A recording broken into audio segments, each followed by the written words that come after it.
Assalamualaikum warahmatullahi wabarakatuh. Waalaikumsalam warahmatullahi wabarakatuh. Innal hamdalillah nahmaduhu wa nasta'inuhu wa nastaghfiruhu wa natubu ilayh. Wa na'udzu billahi min shururi anfusina wa sayyiati a'malina. May yahdihillahu fala mudilla lahu wa may yudlil falan tajida lahu waliyyan mursyida. Asyhadu an la ilaha illallah wa asyhadu anna Muhammadan 'abduhu wa rasuluh. Allahumma salli wa sallim ala nabiyyina Muhammad amma ba'du. Rekan-rekan sekalian, alhamdulillah segala puji bagi Allah dan sholawat serta salam juga teruntuk bagi Nabi kita Muhammad sallallahu alaihi wasallam, di mana pada kesempatan kali ini kita akan mengambil pelajaran dari kehidupan beliau, di mana tahun ketiga Hijriah kaum muslimin di Madinah itu sudah tampak kuat, karena mereka sudah mendapatkan anugerah besar dari Allah, kemenangan pertama di perang Badar dan juga kemenangan kedua di peristiwa akhir dari peristiwa perang Uhud. Sehingga dari sini kaum muslimin mulai mendapatkan harta yang masuk ke kas negara. Salah satunya yaitu tawanan-tawanan perang yang menebus dirinya untuk bebas. Itu kan tebusannya dengan harta. Maka Rasulullah SAW pun berusaha mengelola harta yang sudah ada di tangan kaum muslimin, dikembangkan, difungsikan untuk maslahat kaum muslimin. Dan Rasulullah SAW juga menyampaikan, ni'ma malus salih li abdin salih. Sebaik-baik harta itu harta kalau kepegang sama orang soleh. Ya, sebaik-baik harta itu kalau yang megang orang soleh. Itu insya Allah hartanya banyak baiknya itu. Contoh umumnya siapa? Yaitu para sahabat. Sahabat itu tanya kepada Rasul Sallallahu Alaihi Wasallam, itu pertanyaan masalah harta. Ya, bunyi riwayatnya ya, salah satu yang paling masyhur, paling banyak perawinya. Ya Rasulullah, ayyu kasbin atyab. Wahai Rasul, harta diperoleh dari profesi apa yang terbaik? Level sahabat itu sudah nggak tanya, ya Rasul, profesi yang halal itu apa? Sudah nggak ditanya itu. Ya, mereka tanyanya harta dari profesi apa yang terbaik. Berarti ini levelnya bukan level halal haram lagi, sudah di atas. Itu sahabat. Mereka sudah selesai di tahapan memperoleh harta melalui jalan yang halal, sehingga mereka ingin mendapatkan yang lebih, yaitu atyab, yang terbaik. Maka dari sini ada kaidah ini teman-teman. Jadi jangan sampai salah mindset. Ketika Allah Subhanahu wa Ta'ala menghalalkan perkara, itu berarti semua yang halal itu thayyib. wa harramal khaba'is, dan ketika Allah mengharamkan sesuatu maka yang haram itu mesti buruk. Saya ulangi ya, ini jangan sampai salah pemahaman.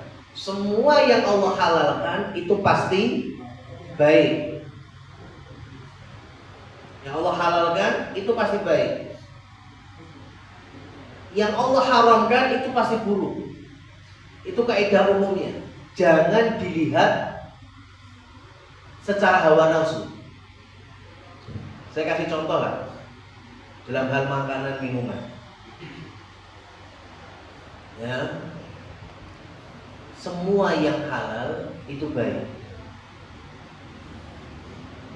Sampai nggak seneng itu urusan hawa nafsu dan pribadi. Jangan dielek-elek halal. Kenapa? Karena setiap yang halal adalah baik. Contoh umpamanya daging kambing, halal apa haram? Halal. Berarti baik atau buruk? Baik. Nah kalau sekarang sampean itu satu dari sekian orang yang punya hipertensi, atau memang untuk saat ini selagi kesehatan saya kurang fit, kurang stabil, saya tidak cocok kalau makan daging kambing dengan menu ini. Ya, itu secara pribadi ojo terus nyalah dan terus juga hipertensi. Ya kan? Sate gawe darah tinggi. Halal apa haram? Halal. Semua yang halal itu baik. Kalau ada urusan secara pribadi dengan kita, karena hari ini Allah memang berikan sesuatu, ya namanya orang beda-beda. Sampai ngasih saya umpamanya apa? Yang udang tuh kalau kecil-kecil saya juga biduran. Tapi yang kalau gede-gede enggak. Oh ya ngerti men ya.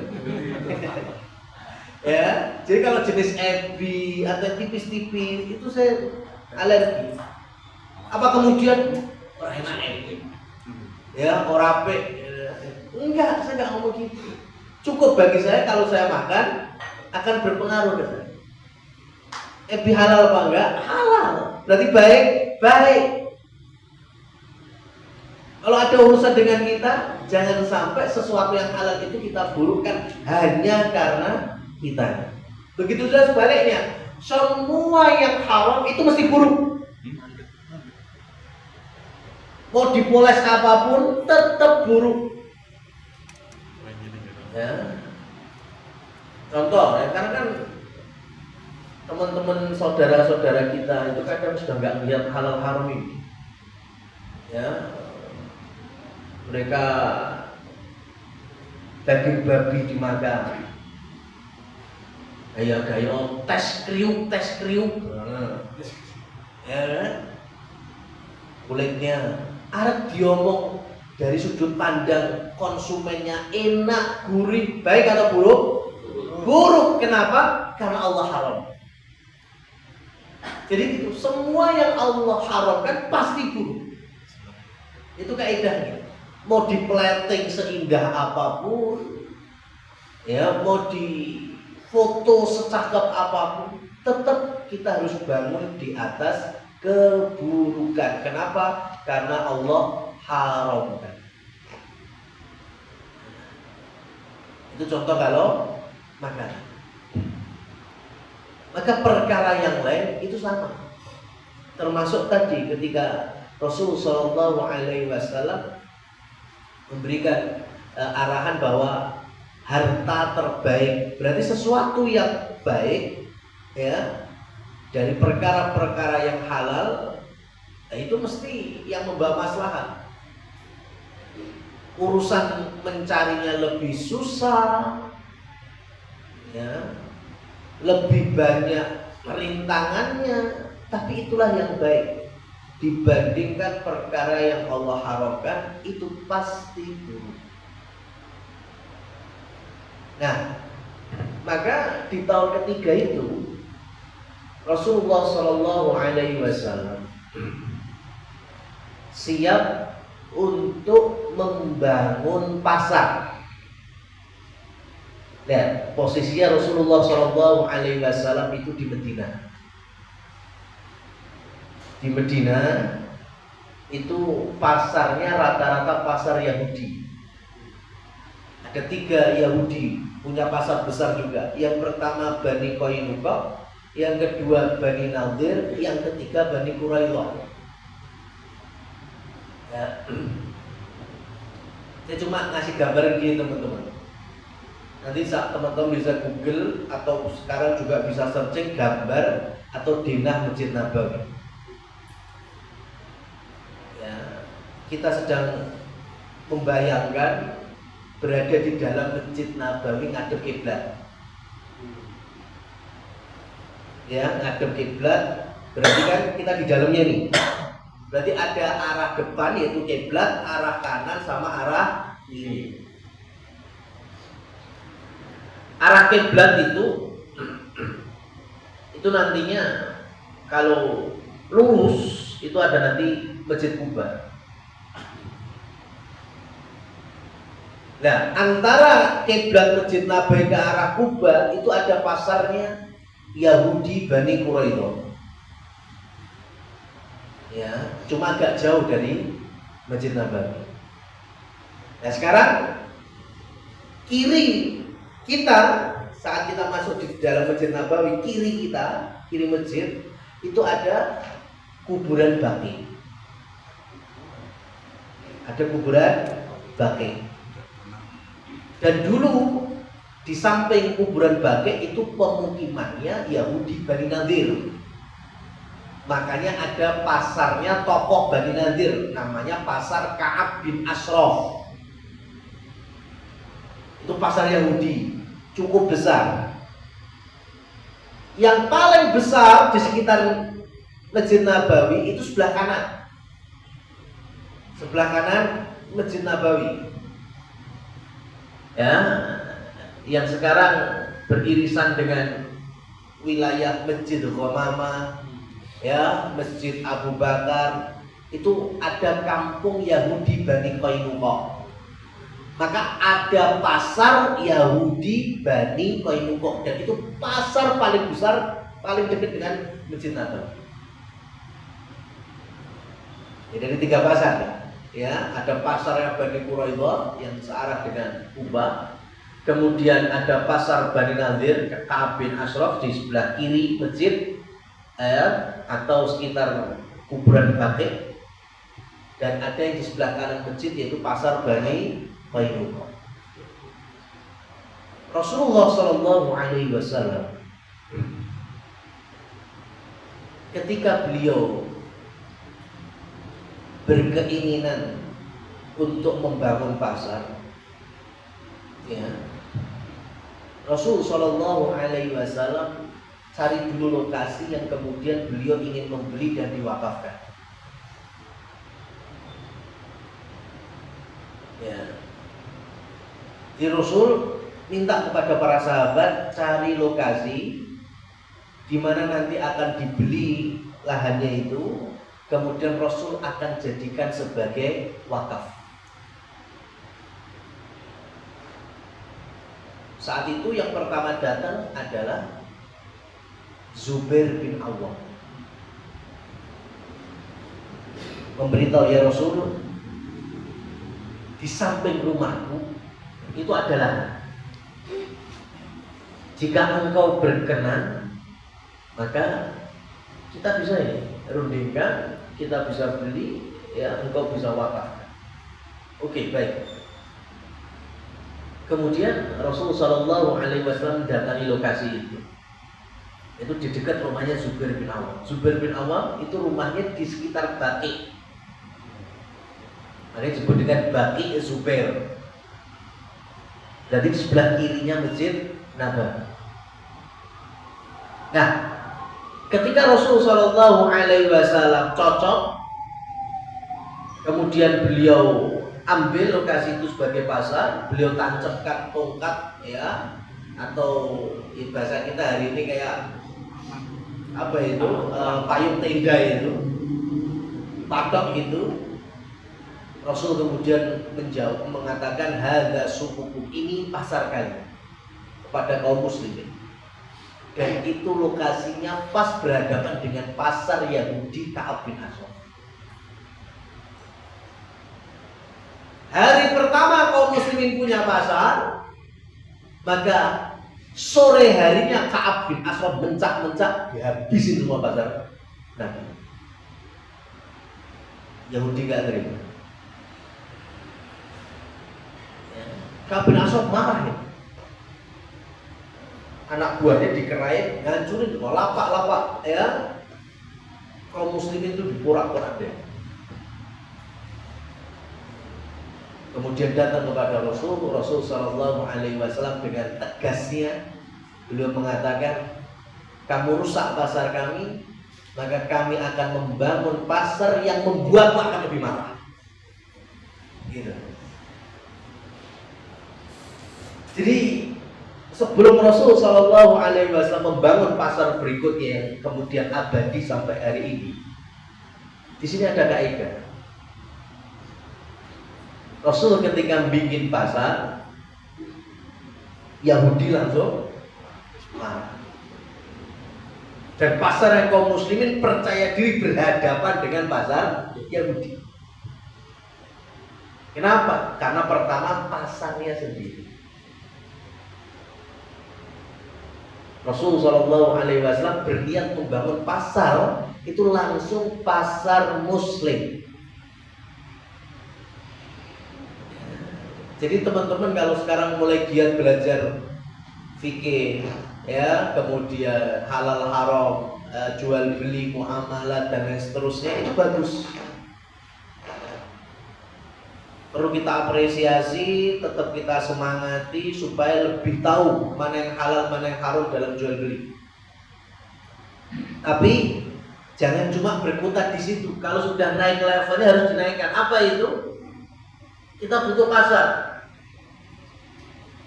Ya, sebaik apapun kita mengenal halal haram, tapi kalau pasarnya masih nebeng pasarnya orang kafir, mau apa gitu?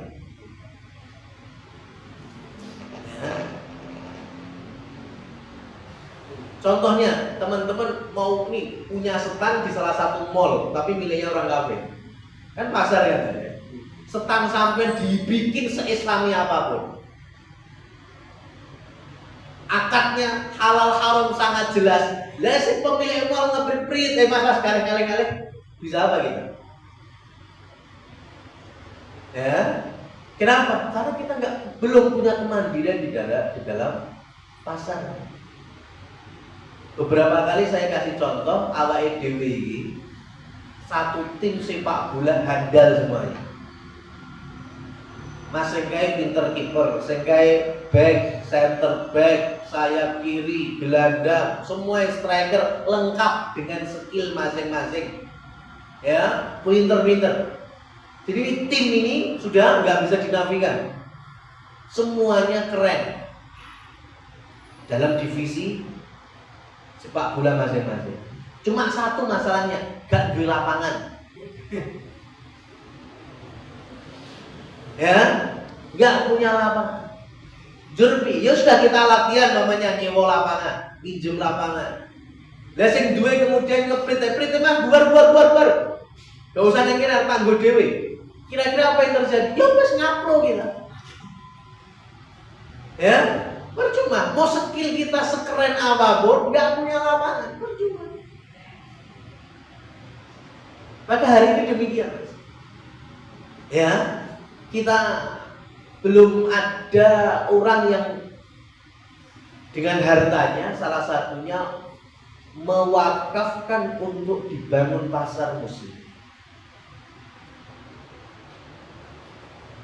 Nah, ternyata wakaf kan masjid, sekolah, rumah sakit, ya belum ada kaum muslimin, atau mungkin kenapa belum ada karena mungkin masih segelintir sekali.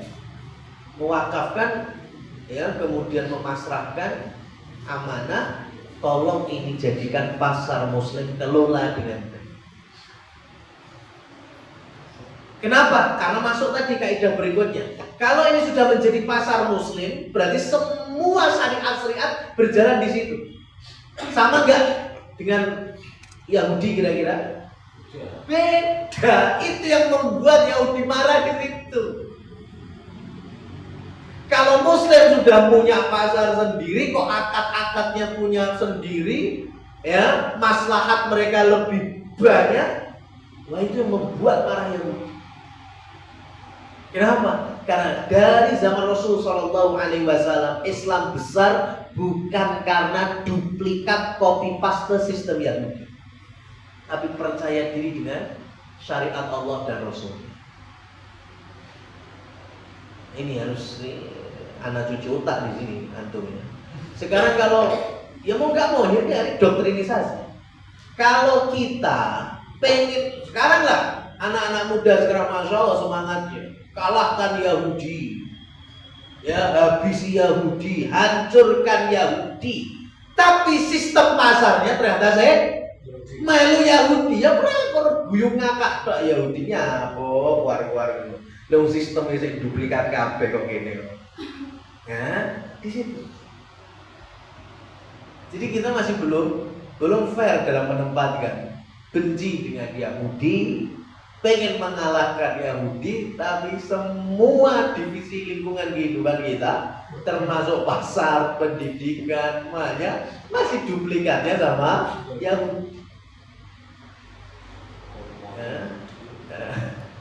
Padahal Rasul Shallallahu Alaihi Wasallam membangun pasar itu sudah langsung. Jangankan orang Yahudi yang dekat sama Medina, bahkan Yahudi-Yahudi yang di pinggir Medina pun mereka lebih senang ke pasarnya pasar muslim. Kenapa? Karena masya Allah pasar muslim itu nyamannya itu bukan hari ini. Kalau dari ini nyaman digolani kok nyaman. Kenapa? Parkirannya nyaman, AC itu baru nyamannya kita hari ini. Ya, kalau dulu nggak nyaman ya tuh nyaman, dari penjualnya nyaman, konsumennya juga nyaman. Ruhiyah nyaman itu ada. Jadi nggak sebatas dohirnya aja. Kenapa? Karena Rasul Shallallahu Alaihi Wasallam mewanti-wanti. Kali ini ceritanya dibongkar ini. Ya sudah, berarti periode pertama bangun pasar dibenci sama Yahudi, oke, siap. Maka setelahnya Rasul Shallallahu Alaihi Wasallam didatangi oleh sahabat tokoh Aus, namanya Sa'ad bin Ubadah. Ya Rasulullah, kami punya tanah di sekitar kampung kami. Kampungnya orang Aus itu dari Masjid Nabawi tadi itu sebelah kanan. Hari ini diantaranya yang paling masih terkenal yaitu Saqifah Bani Sa'idah, tempat dilantiknya Abu Bakar. Di sebelah kanan masjid ke belakang itu suku Aus. Nah, Sa'ad bin Ubadah bilang kami punya tanah yang agak maju lagi. Silahkan kalau Rasul menghendaki, nggak usah dibeli, nggak usah diganti, kami siap menghibahkan untuk Rasul. Rasul nggak mau. Ya, enggak, kalau kamu mau tetap saya beli. Ya sudah, akhirnya Rasul beli, Rasul wakafkan. Dan itu posisinya di seberangan dengan pasar Bani Qainuqa Yahudi lagi yang lebih besar lagi. Tadi Rasul sudah bilang kan, aku akan bangun pasar yang membuat kamu lebih marah. Ya. Jadi percaya dirinya masya Allah. Muslim itu kalau sudah kuat imannya terjadi. Masalah bangunannya, bangunan paling sederhana pasar Nabi dibanding pasar Yahudi, lebih sederhana pasar Nabi. Bahkan sampai hari ini, ya, karena Nabi berwasiat lata benih, jangan dibangun, maksudnya jangan dibangun tinggi-tinggi sampai ya menjadi kayak mall-mall supermarket besar. Nah, sampai hari ini yang diabadikan sebagai manakhoh. Ya, pasar Nabi di zaman selesai Khulafaur Rasyidin itu dikasih nama manakhoh. Manakhoh artinya manah itu tempat berkumpulnya orang. Nah, dan itu posisinya ada di sebelah kanan Masjid Nabawi. Ya, nanti beririsan lurusnya itu Masjid Ghamamah, ya Masjid Abu Bakar. Dan sebelum itu pasar Nabi. Dan hari ini yang serambi luar yang besar itu, pelataran besar itu dulu pasar Bani Koinuqa di situ. Pasar Nabi seberang. Sampai nanti ya masih jalan lagi, sekarang mungkin cuma stand-stand, ya apa sih, gerobak-gerobakan kayak gitu aja kan, kios-kios kecil ya kayak gitu. Meskipun di sekitarnya udah ada mall-mall, ada Bin Dawud, dalam hotel ada, tapi pasar Nabi masih sederhana. Sebagai pelajaran bahwa dari dulu Nabi itu mengajarkan kesederhanaan, tapi ini yang bisa mengalahkan ekonomi Yahudi. Dan semuanya itu bukan ilmu bem salah. Rasul Shallallahu Alaihi Wasallam itu semuanya itu ada strategi. Sudah dibayangkan masjid sebelah kanannya tadi apa? Pasar. Kira-kira kalau waktunya azan ke pasar, orang pasar bisa ke masjid gak ini? Tidak pernah dijauhkan kepada Allah Subhanahu wa taala. Bilal azan, pedagang-pedagang bisa berangkat. Artinya jangan sampai perdagangan ini melalaikan sholat ibadah. Nah, selanjutnya tadi kan pasar Nabi sudah. Kalau hari ini lurus ada masjid-masjid tadi, Masjid Ghamamah, Abu Bakar, Masjid Ali. Itu kalau lurus terus ke Uhud. Nah, saya cuma bilang gini teman-teman, ini belum selesai, ini masih strategi Rasul lagi. Jadi di antara pasar Nabi itu sampai ya jarak paling sekarang ya masih kalau di Google Map itu masih jalan Babus Salam, itu ada namanya Masjid Sibah. Itu bukan masjid, sebenarnya monumen aja itu. Kenapa? Karena dulu Rasul duduk di situ. Kenapa? Kalau beliau duduk, lihat kanan, lihat kondisi pasar, lihat kiri, lah disitulah pacuan kuda para sahabat untuk latihan jihad. Jadi tidak jauh juga dari pasar. Masjid, pasar, pacuan kuda untuk latihan jihad. Dan kuda itu ada dua jenis, kuda yang masih belum terlatih, sehingga dari tempat tadi itu digeber sampai Uhud, kan 5-6 kilo saja itu latihannya. Kalau sudah terlatih, siap terjun ke militer, maka kuda ini dipacul, digebernya lebih jauh lagi ke arah Saniyatul Wada, gerbang Madinah ke arah Syam, itu bisa belasan kilometer. Tapi latihannya startnya dari situ tadi. Kalau hari ini ada Masjid Sibah. Jadi Rasul di situ. Untuk apa? Terkadang Rasul datang ke pasar, ngidak pasar. Terkadang Rasul datang ke arena wa'idu mastata'tum min quwwah sebagai persiapan kekuatan skill untuk berjihad. Di situ Rasul ngecek juga. Ini di zaman Rasul Shallallahu Alaihi Wasallam yang langsung mengawasi pasar beliau sendiri. Kenapa? Ya itu tadi Nabi Shallallahu Alaihi Wasallam bersabda, khairu baqaikum fil ardil masajid wa syarruhal aswaq. Sebaik-baik tempat tinggal kalian di atas bumi Allah ini yaitu di masjid. Sebaik-baik tempat itu masjid. Sepakat semua ini. Wa syarruhal aswaq, dan seburuk-buruk tempat adalah pasar. Tapi jangan sampai gagal paham lagi. Ya. Ustaz ini gak bisa diajak berkembang. Ya kan?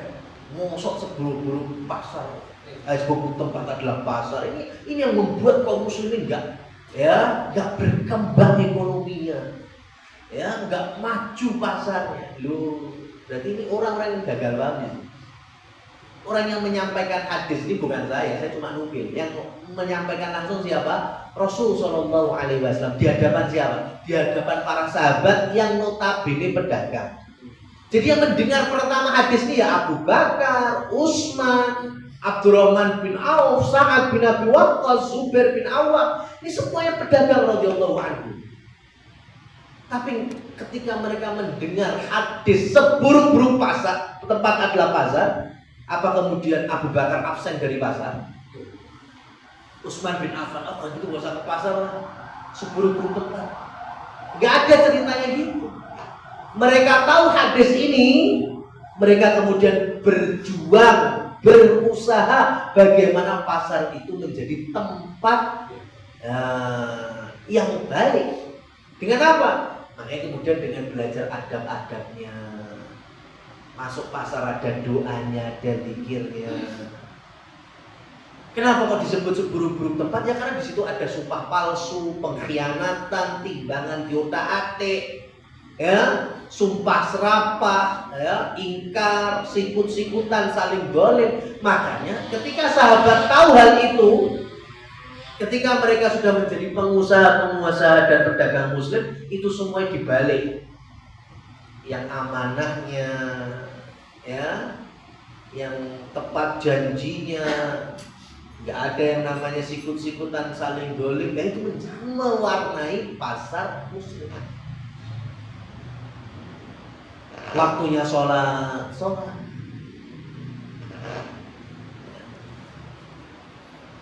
Nah, maka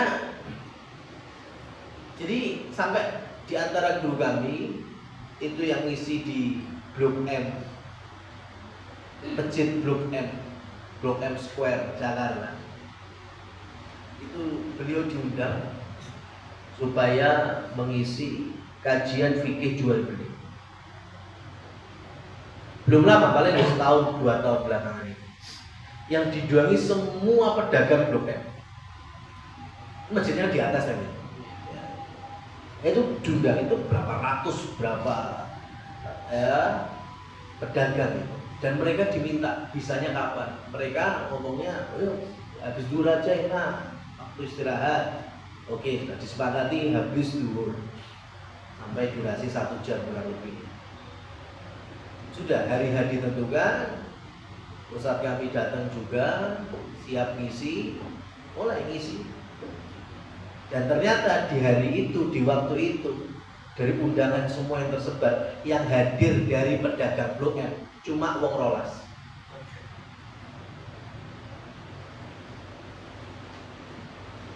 Yang lain, ya. Ini jangan disepelekan. Sekarang pengennya ekonomi berkembang, harta barokah. Dan sekarang pedagang muslimnya diundang supaya tahu mana yang halal, mana yang haram dalam angka jual beli. Gak gelem. Bahkan ada yang berkilahnya orang mutu banget. Oh, rasa men. Kok gak ngerti sing haram malah. Nah, itu. Kalau ngaji malah ngerti sing haram. Terus gimana kemudian mau tambah barang? Jadi kalau bicara pasar Nabi itu pertama tadi siapa pedagangnya? Para sahabat. Mereka didikan Rasul Shallallahu Alaihi Wasallam. Makanya hari ini pun harusnya tahu ketika ada kajian-kajian fikih muamalah, fikih jual beli, jangan anti, ya, malah harusnya kita bersyukur. Oh, ternyata seperti ini dibolehkan, seperti ini yang dilarang. Itu malah bikin hati tenang. Makanya Rasulullah SAW beliau yang datang langsung ke pasar, ninjau. Ada gandum, ada kurma, dicekel, loh kok enek sing teles, sing garing, loh kok dipadak nih. Nabi tanya, ini kok enek sing teles kenapa? Jawabannya sahabat yang saat itu jualan, asobat as-sama, semalam kena hujan, kena air Rasul. Lah harusnya kering sama basah sama apa enggak harganya? Ya beda. Loh kenapa mbok padak nih sekarang di sini? Nah nanti gak dipadak nih sing teles gak payu-payu. Maka Rasul kemudian bersabda, man wassa falaisa minna. Siapa yang berlaku curang bukan dari golongan. Itu langsung ditobati gitu.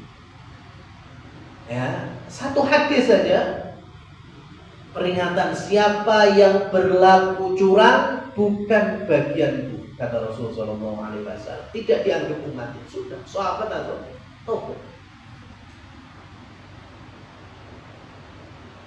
Berarti selepas Rasul wafat, siapa yang mengurusi pasar Nabi? Abu Bakar As-Siddiq.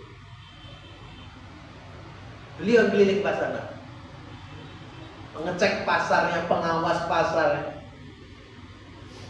Abu Bakar wafat, siapa yang menggantikan? Umar bin Khattab radhiyallahu anhu. Dan di zaman beliau dikasih titel khusus, nama baru, namanya muhasib. Pengawas pasar itu dikasih nama muhasib.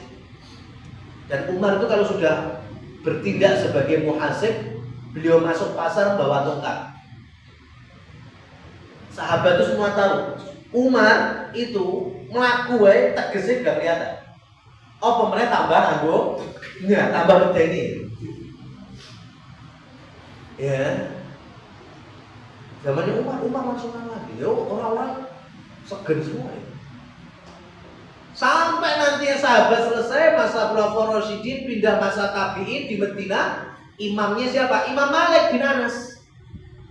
Dan beliau yang menjadi pengawas pasar Nabi. Pasar Nabi zaman Imam Malik itu gampangannya hari ini ya, itu 1 tahun ada 2 kali tes bagi pedagang. Jadi Imam Malik masuk ke pasar, tanya ke badan satu-satu, ini kalau ada kasus gini, ya hukumnya halal atau haram? Halal, Imam. Oh berarti orang mudeng, cabut izinnya. Ya, jangan jualan di pasar ini, ngaji sih udah aku yang masjid Nabawi. Itu pedagang di zaman Imam Malik ini. Ya, makanya Islam bisa menjadi penguasa dunia di zaman itu kayak gini. Kualitas pedagang muslimnya seperti ini. Saya cuma mau tanya, hari ini ya, yang ngurusi manakah Nabi itu kan masih ada di lembaga amar ma'ruf nahi mungkarnya Saudi. Pengawasnya masih sini.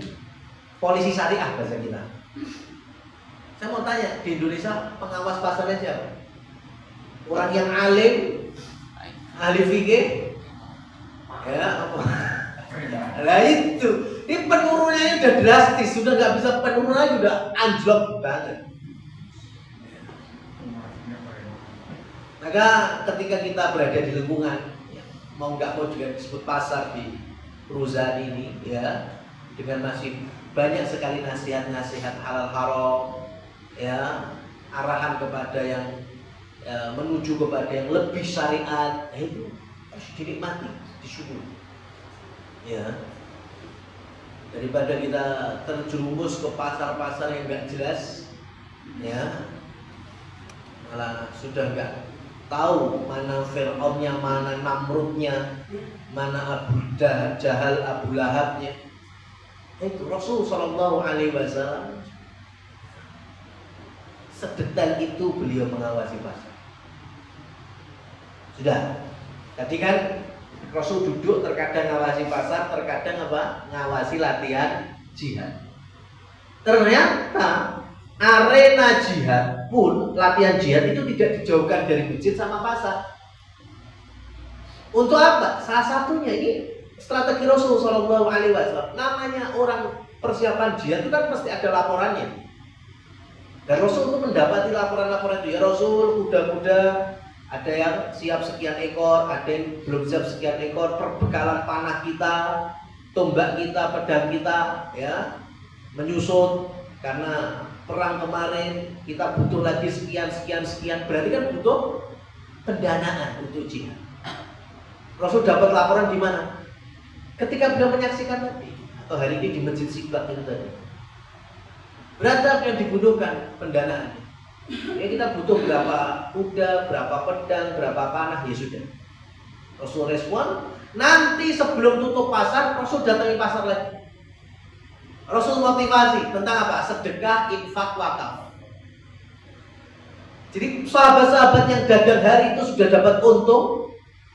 Mereka cuma pengen beribadah melalui hartanya, itu langsung hari itu mereka dapat motivasi. Siapa yang bantu persiapan jihad? Sudah langsung di situ. Ya, meskipun nanti dikumpulkan lagi di pelataran atau di wilayah sisi dari Masjid Nabawi di Baitul Mal kaum muslimin. Ya, jadi bayangkan tuh pasar berkahnya kayak gimana ya. Masuk ada doa zikirnya, keluar ditutup dengan infak sedekah ya dari harta-harta ya, keuntungan hari itu. Masya Allah. Gimana Yahudi gak mengkis-mengkis sudah gitu. Rasul berpesan untuk jangan melakukan ibtikar. Apa ibtikar itu? Nimbun barang. Kemudian dikeluarkan dengan harga yang sudah ditinggikan. Di Madinah dulu kalau barang hilang itu kaum muslimin sudah gak heran. Semua warga Madinah itu juga cuma tahu pelakunya cuma satu, siapa? Yahudi. Gak ada pelaku yang lain. Karena itu sistem Yahudi, ibtikar, nimbun, itu sistem Yahudi. Ya. Makanya Rasulullah SAW kalau Madinah sudah mulai hilang barang, Rasul cuma panggilkan Utsman, panggil Abdurrahman bin Auf, gimana ini? Kalian punya solusinya guys? Utsman gampang, sudah Rasul. Saya tak cari tempat lain, bisa. Kalau enggak tak beli dari Yahudi. Yang nimbun siapa itu? Ya, saya beli harganya siapa? Wani piro bahasa kita kan? Saya borong. Sudah, Yahudi mungkin seneng. Wah ini diborong sama Utsman bin Affan. Besok berarti gini lagi. Dia nggak tahu konsep pasar Islam, apalagi sekelas Utsman bin Affan itu nggak cuma nyari untung, cari pahala. Habis diborong diapain? Digratiskan. Wah itu nggak usah muslimin, Yahudi liane ya belum nggak gratisan. Itu yang kemudian membuat rusak pasar Yahudi. Ya, lu ini harus nimbun ben dur kan, orang malah dibagi-bagi. Ya, itu konsep ya wakaf bagi-bagi tanpa embel-embel. Itu masya Allah. Maka hati-hati teman-teman kalau hari ini ngapusi dengan melalui harga coret itu juga kedzaliman. Ya, harga coret 30.000 memang aslinya dijual 30.000 tapi memang didiskon.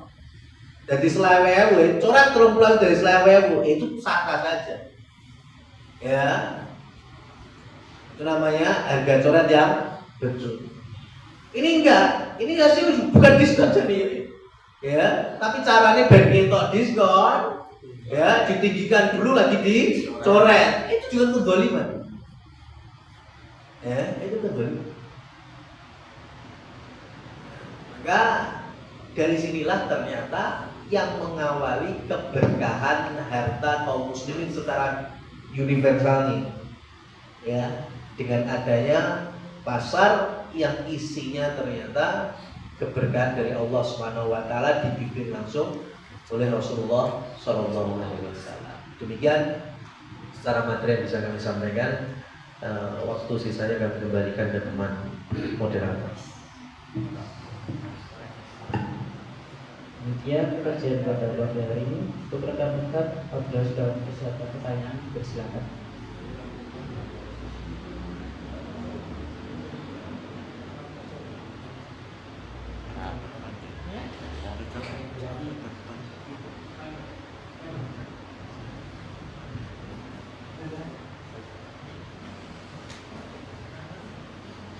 Ya Ustaz, saya kembali ke sholat berapa ya Ustaz ya?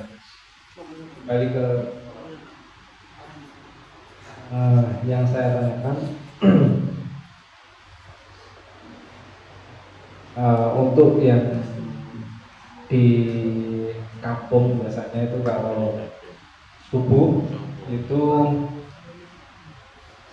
imam pada waktu rakaat kedua setelah mau i'tidal itu ada bacaan doa witir. Apakah itu benar atau seperti gimana? Doa kunut bukan doa witir, doa kunut ya. Jadi setahu saya kalau doa kunut itu dibaca pada saat sholat witir. Tapi kalau di kampung kami, kampung saya di Purwodadi di sana, itu masih membaca pada saat sholat subuh, pada saat iktidal di rakaat kedua, seperti itu. Terus untuk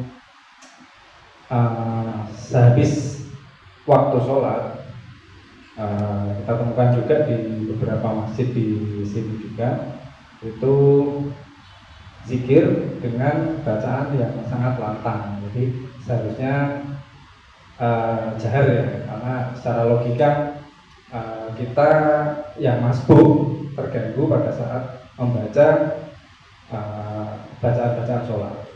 Nah, seperti gimana itu Ustaz? Apakah yang benar seperti gimana? Cuma untuk pengalaman kita ke depan apabila kita dipercayakan sebagai imam di masa yang akan datang. Terima kasih. Jazakumullah khair. Bagus. Saya jawab secara historis dari soal yang kedua dulu. Terkait dengan dzikir habis sholat berjamaah, itu mulai terjadi sesudah Rasulullah SAW wafat. Tapi bukan pada sahabat, bukan. Itu terjadi di luar Madinah. Peristiwanya ketika Abdullah ibnu Abbas, beliau berdakwah di kampung-kampung, kemudian ada satu masjid yang ternyata habis sholat mereka. Jadi kan masjidnya masih tanah dulu kan. Mereka itu kan ada kerikil-kerikilnya. Mereka itu kemudian dipimpin oleh satu orang ngucapin tasbih, mereka langsung subhanallah, nggak ngitungi kerikil-kerikil itu. Habis itu hamdalah, alhamdulillah, bareng-bareng habis sholat. Melihat hal itu, Abdullah bin Mas'ud kemudian mengatakan, celaka kali, gamis-gamis Nabi belum usang, periuk wajan piring-piring Nabi belum pecah. Artinya apa? Rasul belum lama wafatnya, tapi kalian telah membuat ajaran baru dalam agama. Daripada kalian menghitung zikir ya yang tidak pernah dicontohkan dengan kondisi seperti ini, lebih baik hitunglah kesalahan-kesalahan kalian, hitunglah dosa-dosa kalian, itu lebih bermanfaat untuk muhasabah. Ya, Abdullah bin Mas'ud berarti mengingkari atau menyetujui? Mengingkari. Maka jawabannya tidak ada zikir berjamaah sesudah sholat. Yang kedua, kalau ternyata lu piye jene urung iso pengen ben diajari, ya itu berarti temanya apa? Edukasi. Sampai pernah nggak lihat anak-anak SD IT apa-apa itu loh? Ya, ketika mereka habis sholat duha apa-apa diajari zikir-zikir, itu berarti kan edukasi. Tapi kan itu hanya di kelas-kelas awal kan. Nanti yang SMA gitu udah gak gitu lagi. Kenapa? Karena mereka sudah dapatkan ketika mereka di SD itu. Berarti apa? Ada temponya, ada tahapannya. Kalau temanya pengen ngajari, ya sudah ajari. Ajari, ya. Kemudian kasih tempo, kasih waktu, bukan kemudian turun-menurun. Kalau turun-menurun itu bukan edukasi, itu namanya membuat syariat baru. Kayak di TPA silakan ngajar. TPA-nya anak-anak ya sudah sekarang bikin TPA dewasa nih. Ya kan? Ben diajari yo salate, ngajine, wiridane, sudah di situ. Nanti dipraktekkan kapan? Ketika sholat berjamaah, habis itu maca dewe-dewe, zikir dewe-dewe, selesai. Ya. Jadi zikir itu mulia, doa itu mulia. Tapi ini bagian dari ibadah. Ibadah itu tidak bisa sakpenake dewe. Ibadah itu sudah ada ketentuannya. Makanya mau sampean habis salam kemudian baca astaghfirullahaladzim wa atubu ilaih, saya bilang ini buruk. piye terus sampai ngumpul. Lha iki zikir. Iya, cuma Rasul tidak mengajarkan demikian. Habis salam beliau cuma mengajarkan istighfar 3 kali yang paling pendek. Astagfirullah, astagfirullah, astagfirullah. Rasul tidak menambah-nambah. Dan beliau orang yang paling alim dalam hal ini. Dan terus kapan mau yang astagfirullahaladzim terserah, habis sholat habis keluar masjid silahkan. Mau sekarang dikir gitu juga boleh. Tapi jangan masukkan ketika selesai sholat. Kenapa? Karena sudah ada contohnya dari Rasul SAW. Begitu juga dikir jamaah. Ya. Karena antara maslahat sama madharatnya itu lebih banyak madharatnya. Contohnya tadi mengganggu yang masbuk, mengganggu yang mungkin baru mau sholat atau yang sholat sunnah. Bahkan di perang Hunain dan perang Mu'tah yang para sahabat mereka bertakbir setinggi-tingginya, selantang-lantangnya. Rasul bilang, innakum la tad'auna sum'an wa umyan. Kalian itu tidaklah berdoa kepada yang budek sama yang buta. Kalian itu berdoa kepada yang maha melihat lagi maha mendengar. Iringkan suara kalian. Ya, itu di tengah jihad aja yang doanya terlalu lantang sama Rasulullah. Padahal perang itu mesti bising, pasti itu. Ya, tapi Rasulullah kalian doa kepada yang maha mendengar, maha mengetahui, gak usah gerak-gerak. Apalagi di masjid, orang perang, semuanya butuh kekhusyuan. Ya, cuma tadi saya kasih bolnya tebalnya itu kadang teman-teman atau saudara kita orang setuju lah ini di latihan, di edukasi. Nah, kalau edukasi ada tadi tempatnya, ada waktunya, ada durasinya, seperti itu. Ya, kemudian pertanyaan terkait dengan kunut. Kunut itu ada 3. Yang pertama adalah kunut nazilah, yang kedua adalah kunut witir, yang ketiga kunut subuh. Yang pertama dan yang kedua ini disepakati oleh para ulama. Kunut nazilah itu ada, kunut witir itu ada. Sepakat, nggak ada masalah di kalangan ulama. Yang menjadi perbedaan pendapat ulama yang ketiga, yaitu kunut subuh. Kalau kunut subuhnya itu tidak difokuskan di subuh-subuh tertentu, terkadang kunut, ya, terkadang tidak, itu pendapat besarnya mazhab Imam Syafi'i membolehkan. Yang menjadi evaluasi dalam dunia ulama fikih itu menjadikan kunut subuh itu daily. Tahu daily, ya apa? Terus menerus tiap hari, everyday. Ya, nah, itu yang menjadi pertanyaan. Ya, dari mana? Jadi kalau dibilang ini silang pendapat, oke. Tapi kalau memang keyakinannya, lek pokoknya subuh gak naik kunute, subuh batal, nah ini berarti sudah lebih. Fikih mana seperti ini? Ya, dan saya udah berapa kali ngalamin. Saya itu kadang ketika safar, kan kalau subuh saya mesti mampir di masjid, kadang bersama rombongan. Ya itu terkadang saya sering jadi imam. Saya sudah berapa kali ya, mau dimanapun, Jawa Tengah, Jawa Timur, Jabodetabek, saya pernah semua mengalami. Jadi habis ada makmum selain rombongan saya, ya ternyata habis itu kok, ya, otomatis saya karena nggak kunut. Habis salam, mereka bikin jamaah lagi, ngulang lagi. Kenapa? Karena tadi saya tidak kunut. Ya Allah, segitu kotorkah saya sampai dikafir, sampai enggak sah subuhan bersama saya. Ini kan namanya kebacut, kebelabasan. Maka siapapun dari saudara kita hari ini, bahkan ketika saya bermakmum dengan imam subuh kunut, saya akan tetap berdiri i'tidal meskipun saya nggak ikut kunut. Tapi saya tetap ikut sampai salamnya dan saya tidak ulangi. Kenapa? Bagi saya sholatnya sah. Dan saya bermakmum dengan imam yang kunut, saya tetap sah. Saya bertoleransi dengan kunutnya meskipun saya tidak kunut.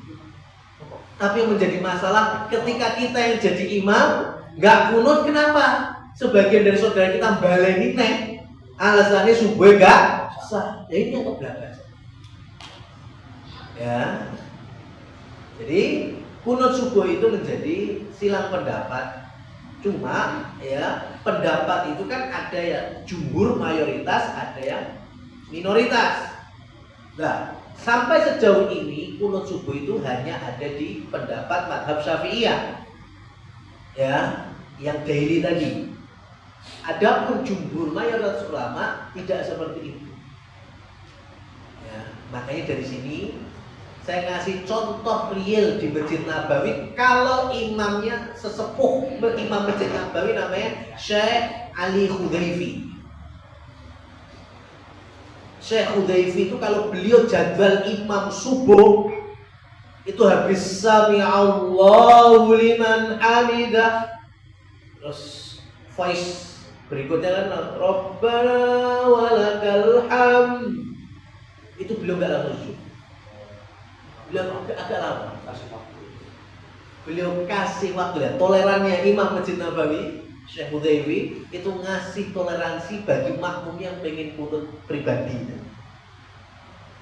Baru kemudian beliau, kalau kayak gini oke mas, saya mau jadi imam, mau jadi makmum nggak apa-apa. Masalahnya ketika ketemu imam sing koyo mau kejak subuh mau, ya kan? Pokoknya lah orang kunut orang lagi dari mana? Ya, sampai kunut ya silakan, cuma saya nggak kunut. Saya ketika imam saya nggak kunut ya sampai mau kunut sendiri juga boleh, bukan kemudian ulang. Dan yakin oke lah. Berarti kan kalau di mazhab Syafi'i ada kunut subuh, ya ini kan harapannya makmumnya juga bisa kunut teman-teman. Tapi kenyataannya coba makmum yang bukan imam pas subuh suruh kunut dhewe iso ora? Lah kuwi ya ikut melu-melu tok isine kok moderasi nawar. Iya, di situ juga. Ya, amin. Oh, ora lek kunut terang. Lah sampean wis kunut dhewe wis. Ya gak iso lah piye. Ya. Maka silakan sekali lagi ini mau nggak mau kita sampaikan ini silang pendapat. Cuma mayoritas tidak menggunakan kunut subuh, ya, dan contoh terbaik yang setahu kami yaitu di Masjid Nabawi Syekh Hudayfi tadi. Beliau meskipun tidak kunut tapi ngasih waktu untuk kan kaum muslimin sedunia di Masjid Nabawi kan. Kalau mau kunut tapi ya jangan jamaah ya pribadi berarti kan sudah kemudian. Dan sekali lagi rata-rata bacaan kunut subuh yang dipakai di kita itu adalah bacaan kunut witir secara riwayat. Allahumma hdini fiman hadait wa afini fiman. Itu antum lihat itu buka riwayat itu kunut witir.